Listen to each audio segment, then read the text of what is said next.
षष्ठो अध्याय धूम्रलोचन वध। मैं सर्वज्ञेश्वर भैरव के अंक में निवास करने वाली परमोत्कृष्ट पद्मावती देवी का चिंतन करता हूँ। वे नागराज के आसन पर बैठी हैं। नागों के फणों से सुशोभित होने वाली मणियों की विशाल माला से उनकी देहलता उद्भासित हो रही है। सूर्य के समान उनका तेज है। 3 नेत्र उनकी शोभा बढ़ा रहे हैं। वे हाथों में माला, कुंभ, कपाल और कमल लिए हुए हैं तथा उनके मस्तक में अर्धचंद्र का मुकुट सुशोभित है। ऋषि कहते हैं, देवी का यह कथन सुनकर दूत को बड़ा अमर्ष हुआ और उसने दैत्यराज के पास जाकर सब समाचार विस्तार पूर्वक कह सुनाया। दूत के उस वचन को सुनकर दैत्यराज कुपित हो उठा और दैत्य सेनापति धूम्रलोचन से बोला, धूम्रलोचन, तुम शीघ्र अपनी सेना साथ लेकर जाओ और उस दुष्टा के केश पकड़कर घसीटते हुए उसे बलपूर्वक यहाँ ले आओ। उसकी रक्षा करने के लिए यदि कोई दूसरा खड़ा हो तो वह देवता, यक्ष अथवा गंधर्व ही क्यों ना हो, उसे अवश्य मार डालना। ऋषि कहते हैं, शुंभ के इस प्रकार आज्ञा देने पर वह धूम्रलोचन दैत्य 60,000 असुरों की सेना को साथ लेकर वहां से तुरंत चल दिया। वहां पहुंचकर उसने हिमालय पर रहने वाली देवी को देखा और ललकार कर कहा, अरे तू शुंभ निशुंभ के पास चल। यदि इस समय प्रसन्नता पूर्वक मेरे स्वामी के समीप नहीं चलेगी तो मैं बलपूर्वक झोंटा पकड़कर घसीटते हुए तुझे ले चलूंगा। देवी बोली, तुम्हें दैत्यों के राजा ने भेजा है। तुम स्वयं भी बलवान हो और तुम्हारे साथ विशाल सेना भी है। ऐसी दशा में यदि मुझे बलपूर्वक ले चलोगे तो मैं तुम्हारा क्या कर सकती हूँ। ऋषि कहते हैं, देवी के यूं कहने पर असुर धूम्रलोचन उनकी ओर दौड़ा। तब अंबिका ने शब्द के उच्चारण मात्र से उसे भस्म कर दिया। फिर तो क्रोध में भरी हुई दैत्यों की विशाल सेना और अंबिका ने एक दूसरे पर तीखे साय को शक्तियों तथा परसों की वर्षा आरंभ की। इतने में ही देवी का वाहन सिंह क्रोध में भरकर भयंकर गर्जना करके गर्दन के बालों को हिलाता हुआ असुरों की सेना में कूद पड़ा। उसने कुछ दैत्यों को पंजों की मार से, कितनों को अपने जबड़ों से और कितने ही महादैत्यों को पटक कर ओठ की दाढ़ों से घायल करके मार डाला। उस सिंह ने अपने नखों से कितनों के पेट फाड़ डाले और थप्पड़ मारकर कितनों के सिर धड़ से अलग कर दिए। कितनों की भुजाएं और मस्तक काट डाले तथा अपने गर्दन के बाल हिलाते हुए उसने दूसरे दैत्यों के पेट फाड़कर उनका रक्त चूस लिया। अत्यंत क्रोध में भरे हुए देवी के वाहन उस महाबली सिंह ने क्षण भर में ही असुरों की सारी सेना का संहार कर डाला। शुंभ ने जब सुना कि देवी ने धूम्रलोचन असुर को मार डाला तथा उसके सिंह ने सारी सेना का सफाया कर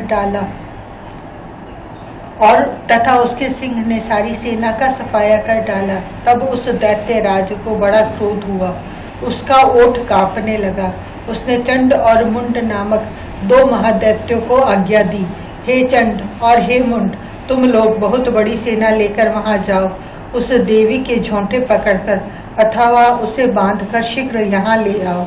यदि इस प्रकार उसको लाने में संदेह हो तो युद्ध में सब प्रकार के अस्त्र शस्त्रों तथा समस्त आसुरी सेना का प्रयोग करके उसकी हत्या कर डालना।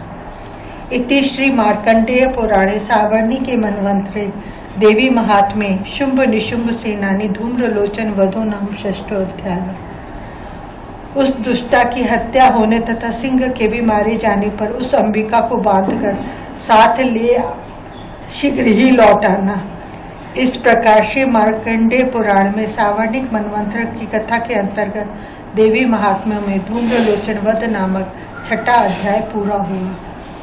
जय मां।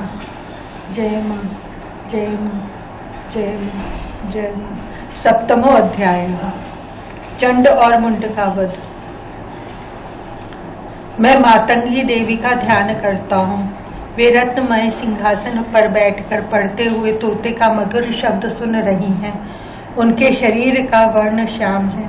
वे अपना एक पैर कमल पर रखे हुए हैं और मस्तक पर अर्धचंद्र धारण करती हैं तथा कलहार पुरुषों की माला धारण किए वीणा बजाती है। उनके अंग में कसी हुई चोली शोभा पा रही है। वे लाल रंग की साड़ी पहने हाथ में शंखमय पात्र लिए हुए हैं। उनके वदन पर मधु का हल्का हल्का प्रभाव जान पड़ता है और ललाट में बेंती शोभा दे रही है। ऋषि कहते हैं, तदंतर शुंभ की आज्ञा पाकर वे चंड मुंड आदि दैत्य चतुरंगिनी सेना के साथ अस्त्र शस्त्रों से सज्जित हो चल दिए। फिर गिरिराज हिमालय के सुवर्णमय ऊंचे शिखर पर पहुंचकर उन्होंने सिंह पर बैठी देवी को देखा। वे मंद मंद मुस्कुरा रही थी। उन्हें देखकर दैत्य लोग तत्परता से पकड़ने का उद्योग करने लगे। किसी ने धनुष तान लिया, किसी ने तलवार संभाल ली और कुछ लोग देवी के पास आकर खड़े हो गए। तब अंबिका ने उन शत्रुओं के प्रति बड़ा क्रोध किया। उस समय क्रोध के कारण उनका मुख काला पड़ गया, ललाटों में भुएं टेढ़ी हो गई और वहां से तुरंत विकराल मुखी काली प्रकट हुई जो तलवार और पाश लिए हुए थी। वे विचित्र खटवांग धारण किए और चीते के चर्म की साड़ी पहने नरमुंडों की माला से विभूषित थी। उनके शरीर का मांस सूख गया था, केवल हड्डियों का ढांचा था जिससे वे अत्यंत भयंकर जान पड़ती थी। उनका मुख बहुत विशाल था। जीभ लपलपाने के कारण वे और भी डरावनी प्रतीत होती थी। उनकी आंखें भीतर को धसी हुई और कुछ लाल थीं। वे अपनी भयंकर गर्जना से संपूर्ण दिशाओं को गुंजा रही थी। बड़े बड़े दैत्यों का वध करती हुई वे कालिका देवी बड़े वेग से दैत्यों की उस सेना पर टूट पड़ी और उन सबको भक्षण करने लगी। वे पार्श्व रक्षकों, अंकुशधारी महावतों, योद्धाओं और घंटा सहित कितने ही हाथियों को एक ही हाथ से पकड़कर मुंह में डाल लेती थी। इसी प्रकार घोड़े, रथ और सारथी के साथ रथी सैनिकों को मुंह में डालकर वे उन्हें बड़े भयानक रूप से चबा डालती थी। किसी के बाल पकड़ लेती, किसी का गला दबा देती, किसी को पैरों से कुचल डालती और किसी को छाती के धक्के से गिराकर मार डालती थी। वे असुरों के छोड़े हुए बड़े बड़े अस्त्र शस्त्र मुंह से पकड़ लेती और रोष में भरकर उनको दांतों से पीस डालती थी। काली ने बलवान एवं दुरात्मा दैत्यों की वह सारी सेना रोंद डाली, खा डाली और कितनों को मार भगाया। कोई तलवार के घाट उतारे गए, कोई खटवांग से पीटे गए और कितने ही असुर दांतों के अग्रभाग से कुचले जाकर मृत्यु को प्राप्त हुए। इस प्रकार देवी ने असुरों की उस सारी सेना को क्षण भर में मार गिराया। यह देख चंड उन अत्यंत भयानक काली देवी की ओर दौड़ा तथा महादैत्य मुंड ने भी अत्यंत भयंकर बाणों की वर्षा से तथा हजारों बार चलाए हुए चक्रों से उन भयानक नेत्रों वाली देवी को आच्छादित कर दिया। वे अनेकों चक्र देवी के मुख में समाते हुए ऐसे जान पड़े मानो सूर्य के बहुतेरे मंडल बादलों के उदर में प्रवेश कर रहे हों। तब भयंकर गर्जना करने वाली काली ने अत्यंत रोष में भरकर विकट अट्टहास किया। उस समय उनके विकराल वदन के भीतर कठिनता से देखे जा सकने वाले दांतों की प्रभा से वे अत्यंत उज्ज्वल दिखाई देती थी। देवी ने बहुत बड़ी तलवार हाथ में ले हम का उच्चारण करके चंड पर धावा किया और उसके केश पकड़कर उसी तलवार से उसका मस्तक काट डाला।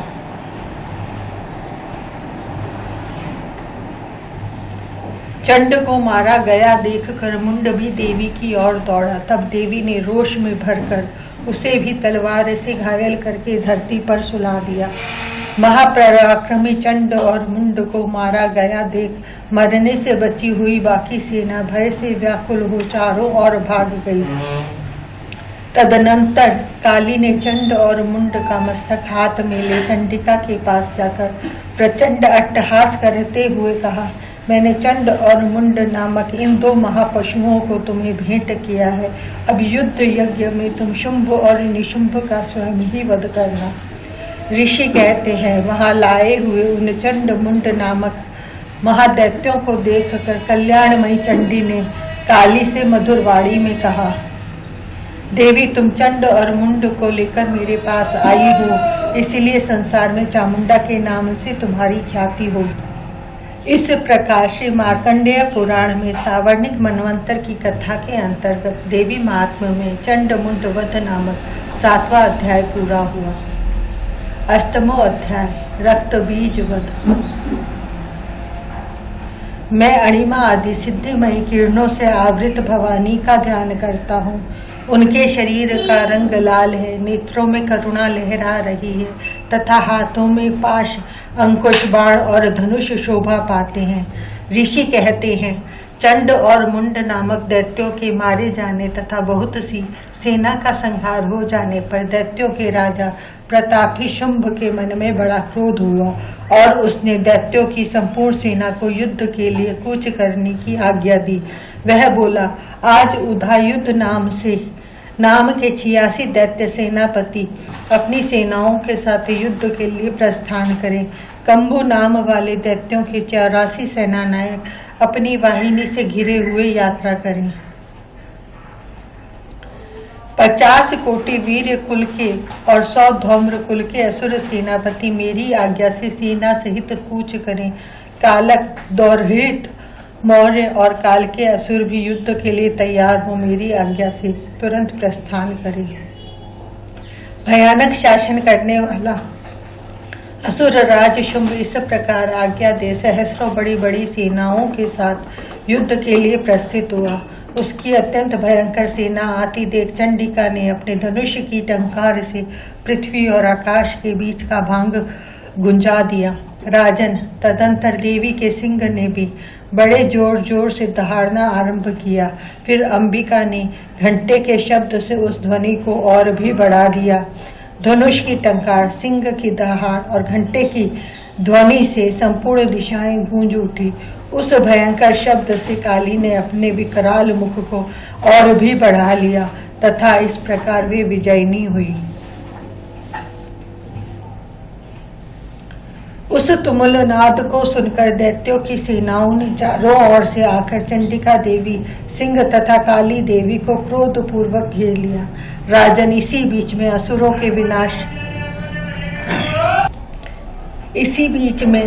के विनाश तथा देवताओं के अभ्युदय के लिए ब्रह्मा, शिव, कार्तिकेय, विष्णु तथा इंद्र आदि देवों की शक्तियां, जो अत्यंत पराक्रम और बल से संपन्न थी, उनके शरीरों से निकलकर उन्हीं के रूप में चंडिका देवी के पास गईं। जिस देवता का जैसा रूप, जैसी वेशभूषा और जैसा वाहन है, ठीक वैसी ही साधनों से संपन्न हो उसकी शक्ति असुरों से युद्ध करने के लिए आई। सबसे पहले हंस युक्त विमान पर बैठी हुई अक्षशूत्र और कमंडलू से सुशोभित ब्रह्मा जी की शक्ति उपस्थित हुई, जिसे ब्रह्माणी कहते हैं। महादेव जी की शक्ति वृषभ पर आरूढ़ हो, हाथों में श्रेष्ठ त्रिशूल धारण किए, महानाग का कंकड़ पहने, मस्तक में चंद्र रेखा से विभूषित हो वहां आ पहुंची। कार्तिकेय जी की शक्ति रूपा जगदम्बिका उन्हीं का रूप धारण किए श्रेष्ठ मयूर पर आरूढ़ हो, हाथ में शक्ति लिए दैत्यों से युद्ध करने के लिए आई। इसी प्रकार भगवान विष्णु की शक्ति गरुड़ पर विराजमान हो, शंख, चक्र, गदा, शांग, धनुष तथा खड़ग हाथ में लिए वहां आई। अनुपम यज्ञ वाराह का रूप धारण करने वाले श्री हरि की जो शक्ति है, वह भी वाराह शरीर धारण करके वहां उपस्थित हुई। नारसिंही शक्ति भी नृसिंह के समान शरीर धारण करके वहां आई। उसकी गर्दन के बालों के झटके से आकाश के तारे बिखरे पड़ते थे। इसी प्रकार इंद्र की शक्ति वज्र हाथ में लिए गजराज ऐरावत पर बैठकर आई। उसके भी सहस्र नेत्र थे। इंद्र का जैसा रूप है वैसा ही उसका भी था। तदंतर उन देव शक्तियों से घिरे हुए महादेव जी ने चंडिका से कहा, मेरी प्रसन्नता के लिए तुम शीघ्र ही इन असुरों का संहार करो। तब देवी के शरीर से अत्यंत भयानक और परम उग्र चंडिका शक्ति प्रकट हुई, जो सैकड़ों गीदड़ियों की भांति आवाज करने वाली थी। उस अपराजिता देवी ने धूमिल जटा वाले महादेव जी से कहा, भगवान, आप शुंभ निशुंभ के पास दूत बनकर जाइए और उन अत्यंत गर्वीले दानव शुंभ एवं निशुंभ दोनों से कहिए, साथ ही उनके अतिरिक्त भी जो दानव युद्ध के लिए वहां उपस्थित हो उनको भी यह संदेश दीजिए, दैत्यों, यदि तुम जीवित रहना चाहते हो तो पाताल को लौट जाओ, इंद्र को त्रिलोकी का राज्य मिल जाए और देवता यज्ञ भाग का उपभोग करें। यदि बल के घमंड में आकर तुम युद्ध की अभिलाषा रखते हो तो आओ, मेरी शिवाएं योगिनियां तुम्हारे कच्चे मांस से तृप्त हो। चूंकि उस देवी ने भगवान शिव को दूत के कार्य में नियुक्त किया था, इसलिए वह शिव दूती के नाम से विख्यात हुई। वे महादैत्य भी भगवान शिव के मुंह से देवी के वचन सुनकर क्रोध में भर गए और जहाँ कात्यायनी विराजमान थी उस और बड़े। तदंतर वे दैत्य अमर्ष में भरकर पहले ही देवी के ऊपर बाण, शक्ति और रिष्टि आदि अस्त्रों की वृष्टि करने लगे। तब देवी ने भी खेल खेल में ही धनुष की टंकार की और उससे छोड़े हुए बड़े बड़े बाणों द्वारा दैत्यों के चलाए हुए बाण, शूल, शक्ति और फरसों को काट डाला। फिर काली उनके आगे होकर शत्रुओं को शूल के प्रहार से विदीर्ण करने लगी और खटवांग से उनका कछुआ निकालती हुई रणभूमि में विचरने लगी। ब्रह्माणी भी जिस जिस और दौड़ती उसी उसी और अपने कमंडलों का जल छिड़क कर शत्रुओं के ओज और पराक्रम को नष्ट कर देती थी। माहेश्वरी ने त्रिशूल से तथा वैष्णवी ने चक्र से और अत्यंत क्रोध में भरी हुई कुमार कार्तिकेय की शक्ति से दैत्यों का संहार आरंभ किया। इंद्र शक्ति के वज्र प्रहार से विदीर्ण हो सैकड़ों दैत्य दानव रक्त की धारा बहाते हुए पृथ्वी पर सो गए। वाराही शक्ति ने कितनों को अपनी थूथुन की मार से नष्ट किया, दाढ़ों के अग्रभाग से कितनों की छाती छेद डाली और कितने ही दैत्य उसके चक्र की चोट से विदीर्ण होकर गिर पड़े। नारसिंही भी दूसरे दूसरे महादैत्यों को अपने नखों से विदीर्ण करके खाती और सिंहनाद से दिशाओं एवं आकाश को गुंजाती हुई युद्ध क्षेत्र में विचरने लगी। कितने ही असुर शिवदूती के प्रचंड अट्टहास से अत्यंत भयभीत हो पृथ्वी पर गिर पड़े और गिरने पर उन्हें शिवदूती ने उस समय अपना ग्रास बना लिया। इस प्रकार क्रोध में भरे हुए मातृगणों को नाना प्रकार के उपायों से बड़े बड़े असुरों का मर्दन करते देख दैत्य सैनिक भाग खड़े हुए। मातृगणों से पीड़ित दैत्यों को युद्ध से भागते देख रक्त बीज नामक महादैत्य क्रोध में भरकर युद्ध करने के लिए आया। उसके शरीर से जब रक्त की बूंद पृथ्वी पर गिरती तब उसी के समान शक्तिशाली एक दूसरा महादैत्य पृथ्वी पर पैदा हो जाता। महासुर रक्त बीज हाथ में गदा लेकर इंद्र शक्ति के साथ युद्ध करने लगा। तब इंद्री ने अपने वज्र से रक्त बीज को मारा। वज्र से घायल होने पर उसके शरीर से बहुत सा रक्त चूने लगा और उससे उसी के समान रूप और पराक्रम वाले योद्धा उत्पन्न होने लगे। उसके शरीर से रक्त की जितनी बूंदें गिरी उतने ही पुरुष उत्पन्न हो गए। वे सब रक्त बीज के समान ही वीर्यवान, बलवान तथा पराक्रमी थे। वे रक्त से उत्पन्न होने वाले पुरुष भी अत्यंत भयंकर अस्त्र शस्त्रों का प्रहार करते हुए वहां मातृगणों के साथ घोर युद्ध करने लगे। पुनः वज्र के प्रहार से जब उसका मस्तक घायल हुआ तब रक्त बहने लगा और उससे हजारों पुरुष उत्पन्न हो गए। वैष्णवी ने युद्ध में रक्त बीज पर चक्र का प्रहार किया तथा इंद्री ने उस दैत्य सेनापति को गदा से चोट पहुंचाई। वैष्णवी के चक्र से घायल होने पर उसके शरीर से जो रक्त बहा और उससे जो उसी के बराबर आकार वाले सहस्रों महादैत्य प्रकट हुए, उनके द्वारा संपूर्ण जगत व्याप्त हो गया। कौमारी ने शक्ति से, वाराही ने खड्ग से और माहेश्वरी ने त्रिशूल से, महादैत्य रक्त बीज को घायल किया। क्रोध में भरे हुए उस महादैत्य रक्त बीज ने भी गदा से सभी मातृशक्तियों पर पृथक पृथक प्रहार किया। शक्ति और शूल आदि से अनेक बार घायल होने पर जो उसके शरीर से रक्त की धारा पृथ्वी पर गिरी, उससे भी निश्चय ही सैकड़ों असुर उत्पन्न हुए। इस प्रकार उस महादैत्य के रक्त से प्रकट हुए असुरों द्वारा संपूर्ण जगत व्याप्त हो गया। इससे उन देवताओं को बड़ा भय हुआ। देवताओं को उदास देख चंडिका ने काली से शीघ्रता पूर्वक कहा, चामुंडे तुम अपना मुख और भी फैलाओ तथा मेरे शत्रपात से गिरने वाले रक्त बिंदु और उनसे उत्पन्न होने वाले महादैत्य को तुम अपने इस उतावले मुख से खा जाओ। इस प्रकार रक्त से उत्पन्न होने वाले महादैत्यों का भक्षण करती हुई तुम रण में विचरती रहो। ऐसा करने से उस दैत्य का सारा रक्त क्षीण हो जाने पर वह स्वयं भी नष्ट हो जाएगा। उन भयंकर दैत्यों को जब तुम खा जाओगे तब दूसरे नए दैत्य उत्पन्न नहीं हो सकेंगे। काली से यूं कहकर चंडिका देवी ने शूल से रक्त बीज को मारा और काली ने अपने मुख में उसका रक्त ले लिया। तब उसने वहां चंडिका पर गदा से प्रहार किया, किंतु उस गदापात ने देवी को तनिक भी वेदना नहीं पहुंचाई। रक्त बीज के घायल शरीर से बहुत सा रक्त गिरा, किंतु ज्यों ही वह गिरा त्यों ही चामुंडा ने उसे अपने मुख में ले लिया।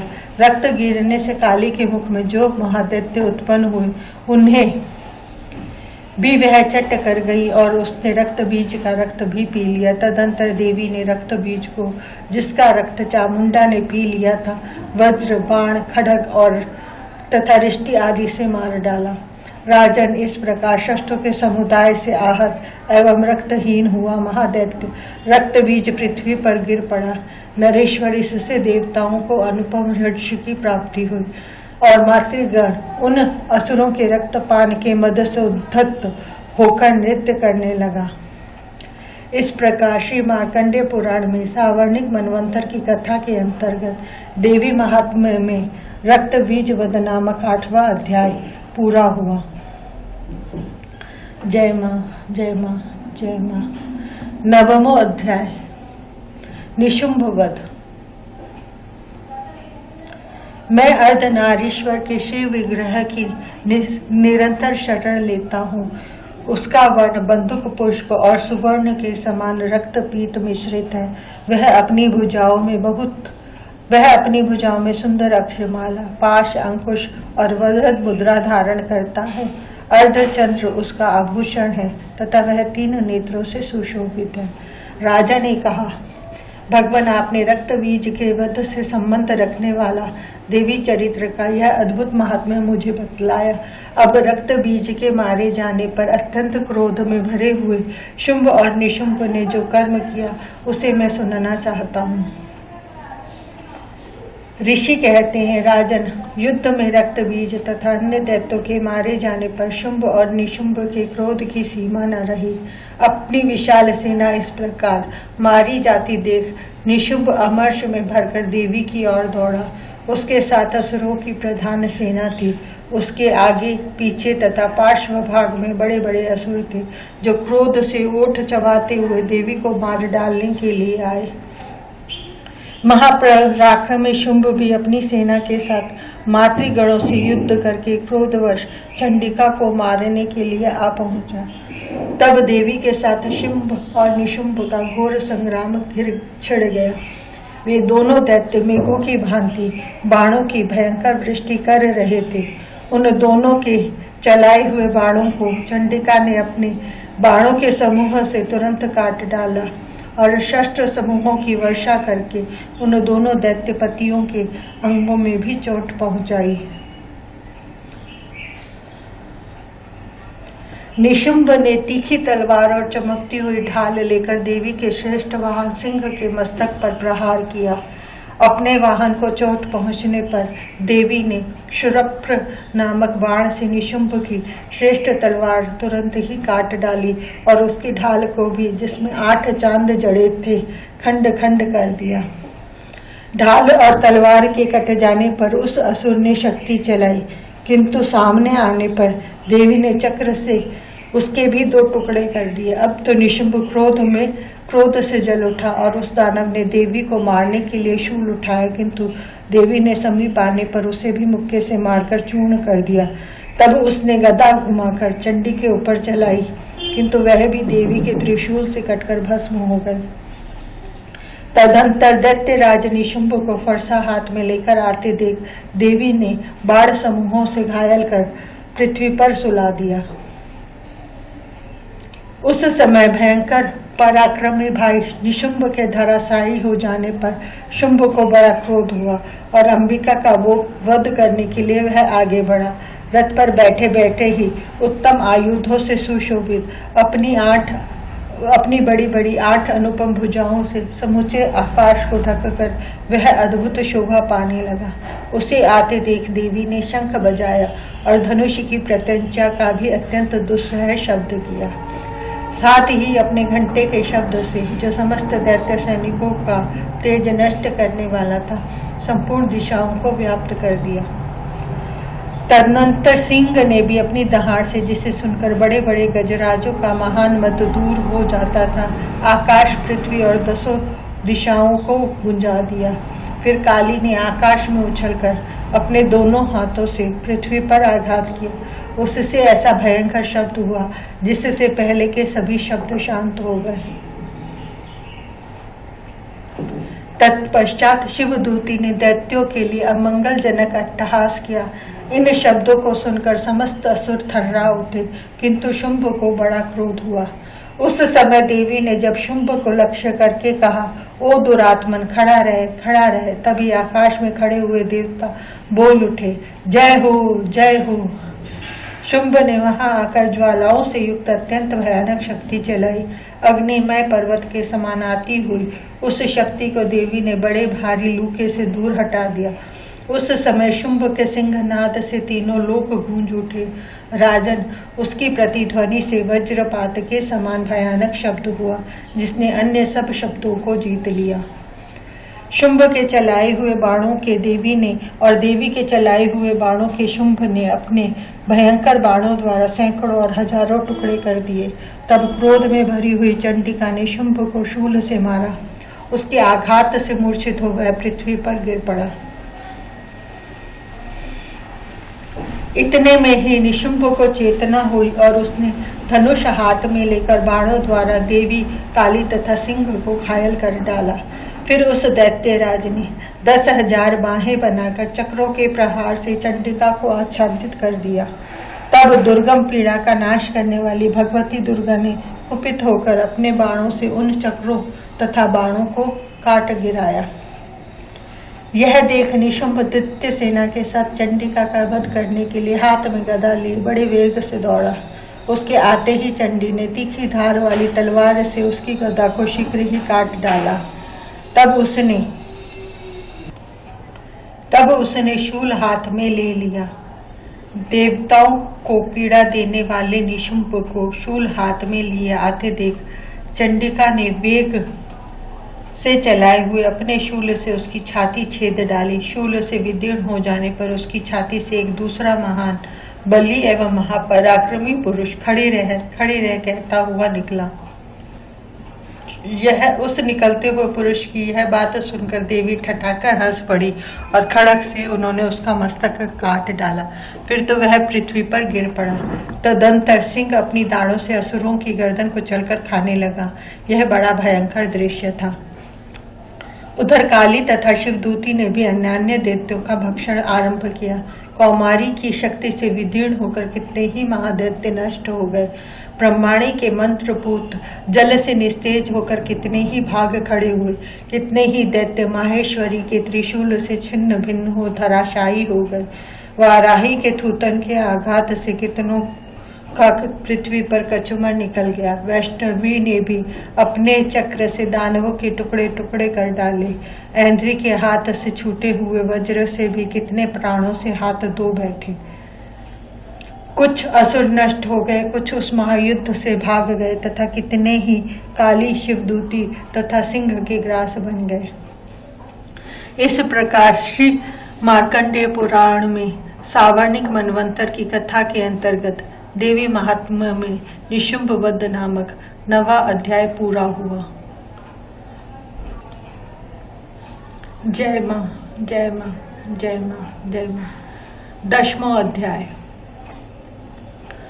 मैं मस्तक पर अर्धचंद्र धारण करने वाली शिव शक्ति स्वरूपा भगवती कामेश्वरी का हृदय में चिंतन करता हूँ। वे तपाए हुए स्वर्ण के समान सुंदर हैं। सूर्य, चंद्रमा और अग्नि ये ही तीनों उनके नेत्र हैं तथा वे अपने मनोहर हाथों में धनुष, बाण, अंकुश, पाश और शूल धारण किए हुए हैं। ऋषि कहते हैं, राजन, अपने प्राणों के समान प्यारे भाई निशुंभ को मारा गया देख तथा सारी सेना का संहार होता जान शुंभ ने कुपित होकर कहा, दुष्ट दुर्गे, तू बल के अभिमान में आकर झूठ मूठ का घमंड न दिखा। तू बड़ी मानिनी बनी हुई है किंतु दूसरी स्त्रियों के बल का सहारा लेकर लड़ती है। देवी बोली, ओ दुष्ट, मैं अकेली ही हूँ, इस सिवा में मेरे सिवा दूसरी कौन है? देखिए, मेरी ही विभूतियां हैं, अतः मुझ में ही प्रवेश कर रही हैं। तदंतर ब्रह्माणी आदि समस्त देवियां अंबिका देवी के शरीर में लीन हो गई। उस समय केवल अंबिका देवी ही रह गई। देवी बोली, मैं अपनी ऐश्वर्य शक्ति से अनेक रूपों में यहाँ उपस्थित हुई थी। उन सब रूपों को मैंने समेट लिया। अब अकेली ही युद्ध में खड़ी हूँ, तुम भी स्थिर हो जाओ। ऋषि कहते हैं, तदंतर देवी और शुंभ दोनों में सब देवताओं तथा दानवों के देखते देखते भयंकर युद्ध छिड़ गया। बाणों की वर्षा तथा तीखे शस्त्रों एवं दारुण अस्त्रों के प्रहार के कारण उन दोनों का युद्ध सब लोगों के लिए बड़ा भयानक प्रतीत हुआ। उस समय अंबिका देवी ने जो सैकड़ों दिव्य अस्त्र छोड़े, उन्हें दैत्यराज शुंभ ने उनके निवारक अस्त्रों द्वारा काट डाला। इसी प्रकार शुंभ ने भी जो दिव्य अस्त्र चलाए, उन्हें परमेश्वरी ने भयंकर हुंकार शब्द के उच्चारण आदि द्वारा खिलवाड़ में ही नष्ट कर डाला। तब उस असुर ने सैकड़ों बाणों से देवी को आच्छादित कर दिया। यह देख क्रोध में भरी हुई उन देवी ने भी बाण मारकर उसका धनुष काट डाला। धनुष कटे जाने पर फिर दैत्यराज ने शक्ति हाथ में ली, किंतु देवी ने चक्र से उसके हाथ की शक्ति को भी काट गिराया। तत्पश्चात दैत्यों के स्वामी शुंभ ने 100 चांद वाली चमकती हुई ढाल और तलवार हाथ में ले उस समय देवी पर धावा किया। उसके आते ही चंडिका ने अपने धनुष से छोड़े हुए तीखे बाणों द्वारा उसकी सूर्य किरणों के समान उज्जवल ढाल और तलवार को तुरंत काट दिया। फिर उस दैत्य के घोड़े और सारथी मारे गए। धनुष तो पहले ही कट चुका था। अब उसने अंबिका को मारने के लिए उद्यत हो भयंकर मुरमुर हाथ में लिया। उसे आते देख देवी ने अपने तीक्ष्ण बाणों से उसका मुदगर भी काट डाला। तिस पर भी वह असुर मुक्का तानकर बड़े वेग से देवी की ओर झपटा। उस दैत्यराज ने देवी की छाती में मुक्का मारा। तब उन देवी ने भी उसकी छाती में एक चांटा जड़ दिया। देवी का थप्पड़ खाकर दैत्यराज शुंभ पृथ्वी पर गिर पड़ा, किंतु पुनः सहसा पूर्ववत उठकर खड़ा हो गया। फिर वह उछला और देवी को ऊपर ले जाकर आकाश में खड़ा हो गया। तब चंडिका आकाश में भी बिना किसी आधार के ही शुंभ के साथ युद्ध करने लगी। उस समय दैत्य और चंडिका आकाश में एक दूसरे से लड़ने लगे।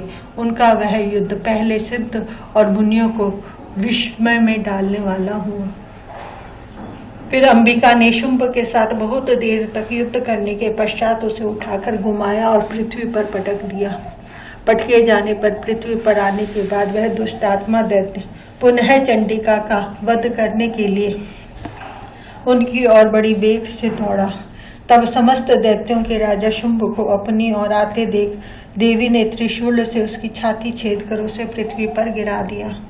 देवी के शूल की धार से घायल होने पर उसके प्राण पखेरु उड़ गए और वह समुद्रों, द्वीपों तथा पर्वतों सहित समूची पृथ्वी को कंपाता हुआ भूमि पर गिर पड़ा। तदंतर उस दुरात्मा के मारे जाने पर संपूर्ण जगत प्रसन्न एवं पूर्ण स्वस्थ हो गया तथा आकाश स्वच्छ दिखाई देने लगा। पहले जो उत्पात सूचक मेघ और उल्कापात होते थे वे सब शांत हो गए और उस दैत्य के मारे जाने पर नदियां भी ठीक मार्ग से बहने लगी। उस समय शुंभ की मृत्यु के बाद संपूर्ण देवताओं का हृदय हर्ष से गया और गंधर्वगण मधुर गीत गाने लगे। दूसरे गंधर्व बाजे बजाने लगे और अप्सराएं नाचने लगी। पवित्र वायु बहने लगी। सूर्य की प्रभा उत्तम हो गई। अग्निशाला की बुझी हुई आग अपने आप प्रज्वलित हो उठी और संपूर्ण दिशाओं के भयंकर शब्द समाप्त हो गए। इस प्रकार श्री मार्कंडेय पुराण में सावर्णिक मनवंतर की कथा के अंतर्गत देवी महात्म्य में शुंभवध नामक 10वां अध्याय पूरा हुआ।